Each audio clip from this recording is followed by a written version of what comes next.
में एक किताब पढ़ी, उसने मेरा पूरा जीवन बदल दिया था। ये मेरी लाइफ का टर्निंग पॉइंट था ये book, 7 habits of highly and effective people. कितने लोगों ने ये बुक पढ़ी है? अरे बाप रे, एक भी हाथ खड़ा नहीं होगा, इसका मुझे आइडिया नहीं था। एक भी हाथ खड़ा नहीं होगा, इसका आइडिया मुझे नहीं था। ये अमानत ले आपकी साहिल भाई, एक ने भी नहीं पढ़ी। ओहो हो, मैं कुछ कह गया आपको। अरे वाह, नरेंद्र जी ने पढ़ी, लाज रख लिया आपने, एक ने तो हाथ खड़ा किया। भाई, इस दुनिया में जितने लोग अमीर और कामयाब बने हैं, उन्होंने किताबें पढ़ी है। अच्छा हाँ, ये हो सकता है कि आपको तकलीफ होती होगी पढ़ने में, क्योंकि जैसे ही हम पढ़ते हैं तो नींद आ जाती है। तो आजकल तो नई नई एप्लीकेशन चालू हो गई। कुक्कू एफएम का नाम सुना है आपने? कुक्कू एफएम डाउनलोड करके रखो भाई, एसेट है वो, क्योंकि पढ़ा नहीं जाता तो कानों से पढ़ो।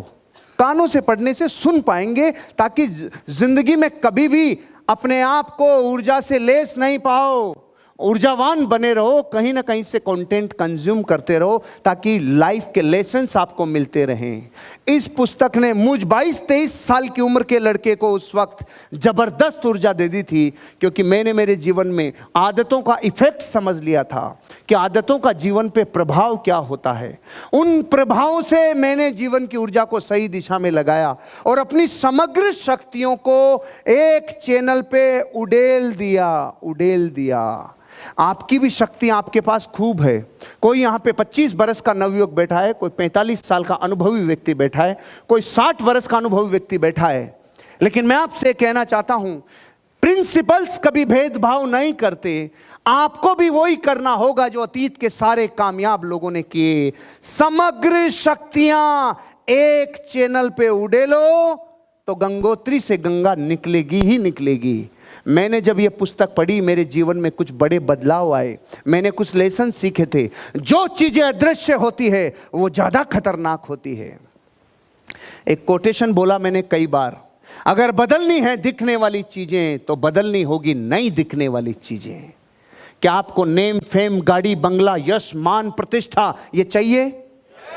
ये दिखती है भाई, दिखती है। दिखने वाली बदलनी है आपको तो नहीं दिखने वाली बदलनी होगी। आपका कमिटमेंट नहीं दिखता लेकिन वो काम करता है। आपका डेडिकेशन नहीं दिखता लेकिन वो काम करता है। आपकी ऑनेस्टी नहीं दिखती लेकिन वो काम करती है। आपका जुनून नहीं दिखता लेकिन काम वो करता है। आपका हार्डवर्क नहीं दिखता लेकिन काम वो करता है। भीतर की वो चीजें जो अदृश्य है वो ज्यादा पावरफुल है। अच्छा, आपको यकीन नहीं होता होगा तो मैं पूछता हूं, ये बिजली इन तारों में बहती हुई दिखती है क्या?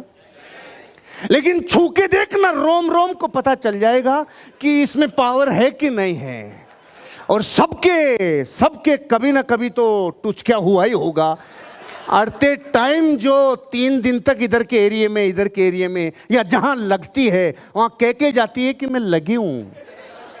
तो बताओ, अदृश्य में पावर होती है कि नहीं होती है? अगर ये चीज आत्मा से मान लिए कि अदृश्य में पावर होती है तो अगली लाइन भयानक है और ध्यान से सुनना। इस बुक ने मेरा जीवन बदल दिया। इसने जब ये बताया, गरीबी एक आदत है। ओ हो, गरीबी एक आदत है भाई। भारत में जिस इंसान को गरीबी की लत लग जाए ना, उसकी सोच भी उसी फॉर्मेशन में चलती है। उसकी सारी ताकत इस पे लग जाती है कि मैं इसे मेंटेन कैसे करूं। मेरे बाप दादाओं ने संपत्ति छोड़ी है मेरे लिए, मैं साला इससे बाहर नहीं जा सकता। कौन सी से?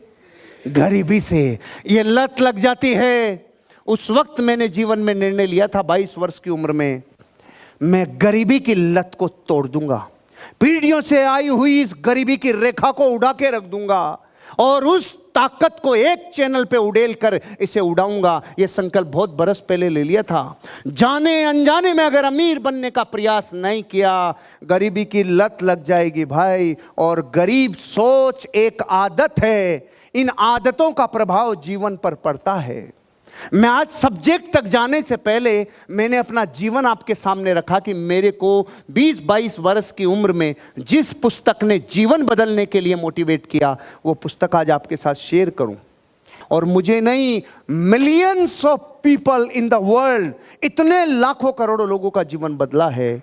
अदृश्य में बहुत पावर होती है। आपको सोच, गरीबी एक सोच है, अगर सोच में आ गई तो फिर ये पीछा नहीं छोड़ेगी। मैंने लेसन सीखा, अपने आप से उड़ा दूंगा इस गरीबी को। मैंने लेसन सीखा, हम वही बन जाते हैं जो हम बार बार करते हैं। हम वही बन जाते हैं जो हम बार बार करते हैं।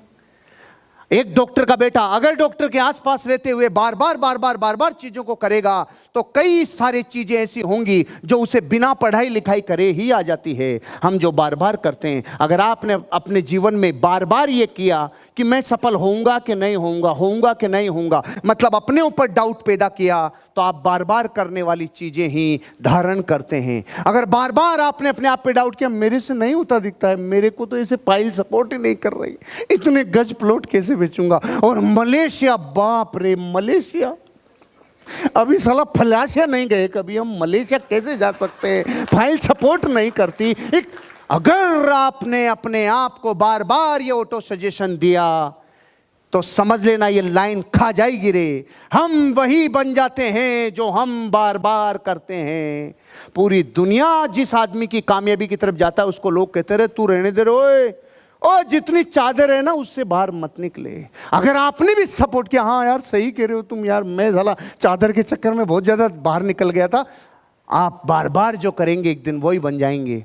लेकिन आप बार बार ऑटो सजेशन देंगे, अगर धरती पे एक भी आदमी अमीर और कामयाब बना है तो मैं भी बनूंगा, अगर एक भी व्यक्ति ने आपको जबरदस्त ऊंचाइयों पे लेके गया है तो मेरी भी उड़ान ऊंची होगी। जब आप ये बार बार और रोज रोज बरसों तक करते हैं तो आपकी जिंदगी में ये नियम कहता है आप एक दिन वो बन जाते हैं जो आप बार बार करते हैं। मैंने एक और लेसन सीखा है, इस दुनिया की कोई भी आदतें ज्ञान से, योग्यता से और इच्छा के मिश्रण से बनती है। पहले ज्ञान लिया, जबरदस्त योग्यता डेवलप की और जबरदस्त डिजायर हुई, बर्निंग डिजायर हुई, ये तीनों चीजें मिलकर आपकी आदत बनती है। आप देख लो दुनिया का कोई भी आदमी जो दारू की लत से ग्रसित है, आदत पड़ी हुई है उसको, लेकिन उसको चाहे भरे रेगिस्तान में छोड़ के आ जाओ जहां आसपास में कुछ नहीं, शाम को टल्ली मिलेगा। आज तक कोई नहीं जान पाया कि क्यों मिलेगा, क्योंकि उसने अपने जीवन की आदत को इतना स्ट्रॉन्ग कर लिया कि उसकी योग्यता है किधर से भी सूंघ के लाएगा। उसकी डिजायर कहती है कि मुझे लेना ही होगा भाई, किधर भी मिलेगी। देख लो आप बाराती जब जाते हैं तो साला ठेका नहीं जानते, लेकिन 15 मिनट बाद ठेके पे मिलते हैं। गांव अलग है, मोहल्ला अलग है, लेकिन मिलेंगे उधर, क्योंकि आग जल रही है, बर्निंग डिजायर जल रही है, और वो योग्यता है उनमें सूंघने की कि मिलेगा किधर, और वो ज्ञान है उनमें जो उनको वहां तक पहुंचाता है। तो जब ये बात एक दारूखोरी पे लागू होती है तो अपने पे लागू नहीं होती है क्या? अगर अमीरी चाहिए, गरीबी को मिटाना है, कामयाब बनना है, तो जबरदस्त नॉलेज, शानदार स्किल्स और वो इच्छा शक्ति का मिश्रण आपको ऊंचाइयों के ऊपर लेके जाएगा। क्योंकि भावी इच्छाओं के लिए वर्तमान की इच्छाओं को बलिदान करना होता है भाई, बलिदान करना होता है। अगर मुझे ये बात पता थी बचपन में, एक दिन में 1 मिनट का रुपया कमाऊंगा, इस भावी इच्छा के लिए मैंने 22 बरस तक अखबार नहीं पढ़ा भाई, 22 बरसों तक टीवी नहीं देखा, क्योंकि मेरे गुरु ने मुझे 22 बरस पहले बोला था, बेटा जो टीवी देखते हैं वो टीवी में कभी नहीं आते, और जो टीवी में आते हैं वो कभी टीवी देखते नहीं। अपने आप को पूरी ताकत के साथ झोंका, पिछले 22 बरस जीवन के सिर्फ निर्माण में लगाए, कई चीजों का बलिदान किया। क्या 20 बरस की उम्र में दोस्तों के साथ घूमने की उम्र नहीं है? क्या हंसती और मस्ती की उम्र नहीं है? क्या जिंदगी को बिंदास जीने की उम्र नहीं है? लेकिन नहीं, उस वक्त मैं लोगों को अपना मार्केटिंग प्लान शेयर कर रहा था भाई। उस वक्त मैं लोगों को कहता था मैं ग्रो करूंगा, तुम भी मेरे साथ ग्रो करो भाई। अगर आप अपने जीवन के भविष्य को बनाना चाहते हो तो वर्तमान की कुछ कुछ चीजों की आहुतियां मांगती है कामयाबी, आहुतियां मांगती है, आपका भविष्य बनेगा। मुझ 20 साल के लड़के को अगर इस बुक ने जबरदस्त तरीके से डायरेक्शन दे दिया तो मैं पहला लेसन आपको भी यही कहना चाहता हूं, अपने जीवन में किताबों की संगत से करना चालू कर दो, आपका जीवन जरूर बनाएगी किताबें। पढ़ेंगे ये बुक, आपका जीवन बनाएगी।